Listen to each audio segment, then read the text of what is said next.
چی کار کنم؟ نه نه نه نه نه نه. سیستم شتاب دهنده. تند میره. فیلم با یک صحنه تحقیقاتی آغاز می شود، جایی که یک شی بیگانه و باستانی به نام اسکریپ در اختیار شرکت قدرتمند کورد اینداستریز قرار دارد. این موجود فرازمینی یک فناوری زنده است که در صورت اتصال به میزبان می تواند او را به یک سلاح پیشرفته تبدیل کند. ویکتوریا کورد، مدیر بیرحم شرکت، قصد دارد از این فناوری برای ساخت ارتشی از سربازان فوق پیشرفته استفاده کند. در همین زمان برادرزاده او جنی کورد که با اهداف نظامی شرکت مخالف است، اسکریپ را می‌دزدد تا از سوء استفاده جلوگیری کند. در سوی دیگر داستان، جیمی ریس، جوانی مکزیکی آمریکایی، پس از فارغ التحصیلی از دانشگاه به خانه‌اش در پالمر سیتی باز می‌گردد. او امیدوار است بتواند شغلی پیدا کند و به خانواده‌اش که با مشکلات مالی جدی روبرو هستند کمک کند. خانه‌اشان در خطر مصادره است و فشار اقتصادی روی همه اعضای خانواده سنگینی می‌کند. جیمی و خواهرش برای کار به عمارت خانواده کورد می‌روند، جایی که ای با جنی کورد آشنا می‌شود. پس از بروز درگیری در شرکت، جنی برای محافظت از اسکرپ آن را به جیمی می‌سپارد و از او می‌خواهد هرگز آن را باز نکند. جیمی اسکرپ را به خانه می‌برد، اما کنجکاوی باعث می‌شود بسته را باز کند. اسکرپ فعال می شود و با سرعت به بدن او متصل می گردد.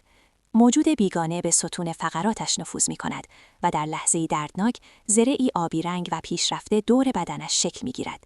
خانواده‌اش وحشت زده این صحنه را می بینند. جیمی کنترلش را از دست می دهد و اسکرپ او را به آسمان می برد. پس از مدتی او یاد می گیرد چگونه با این زره ارتباط برقرار کند. اسکرپ یک هوش مصنوعی جنگی است که برای نابودی تهدیدها طراحی شده و بارها پیشنهاد کشتن دشمنان را می‌دهد، اما جیمی نمی‌خواهد قاتل باشد. ویکتوریا کورد متوجه می‌شود اسکرپ فعال شده و نیروهایش را برای دستگیری جیمی می‌فرستد. در این میان مشخص می‌شود که یکی از ماموران اصلی او، کاراپکس، انسانی است که با فناوری مشابهی به یک سلاح تبدیل شده است. کاراپکس در کودکی خانواده‌اش را در یک عملیات نظامی از دست داده و اکنون به عنوان سربازی وفادار برای کورد اینداستریز کار می‌کند. او زره‌ای دارد که از روی فناوری اسکرپ ساخته شده، اما ناقص و وابسته به کنترل شرکت است.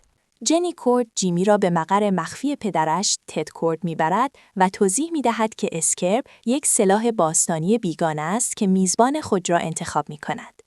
جیمی کم کم می‌آموزد چگونه از توانایی‌های ذره استفاده کند، اما همچنان تلاش می‌کند مانع کشتار شود و راهی انسانی‌تر پیدا کند.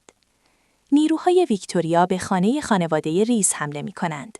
در جریان این حمله، پدر جیمی بر اثر فشار و استرس دچار حمله قلبی می‌شود و جانش را از دست می‌دهد.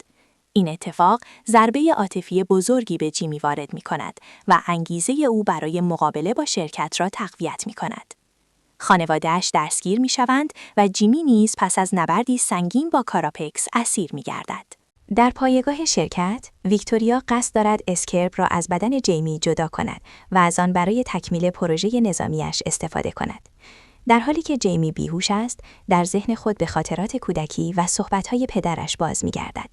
اینکه قدرت واقعی در قلب انسان است، نه در سلاح. او تصمیم می‌گیرد تسلیم نشود. در همین زمان، کاراپکس نیز با گذشته دردناک خود روبرو می‌شود و در می‌یابد که قربانی جاه طلبی ویکتوریا بوده است. جیمی دوباره با اسکرپ متحد می‌شود و کنترل کاملتری به دست می‌آورد. خانواده‌اش با کمک جنی از اسایت فرار می‌کنند و در نبرد نهایی به او می‌پیوندند. جیمی و کاراپکس با یکدیگر روبرو می‌شوند. در میانه نبرد، جیمی از کشتن او خودداری می‌کند و به او یادآوری می‌کند که هنوز انسان است. کاراپکس علیه ویکتوریا می‌ایستاد و در نهایت برای نابودی تأسیسات شرکت و پایان دادن به سوء استفاده از فناوری خود را قربانی می‌کند. ویکتوریا کشته می‌شود و پروژه نظامی شرکت از بین می‌رود. در پایان خانواده ریس کنار هم می‌مانند. جیمی اسکرپ را نه به عنوان یک ابزار کشتار، بلکه به عنوان بخشی از وجود خود می‌پذیرد. او می‌فهمد که قهرمان بودن به معنای داشتن قدرت نیست، بلکه به معنای انتخاب درست در لحظه‌ای است که می‌توانی مسیر دیگری را برگزینی. داستان با امیدی تازه برای آینده جیمی و خانواده‌اش به پایان می‌رسد.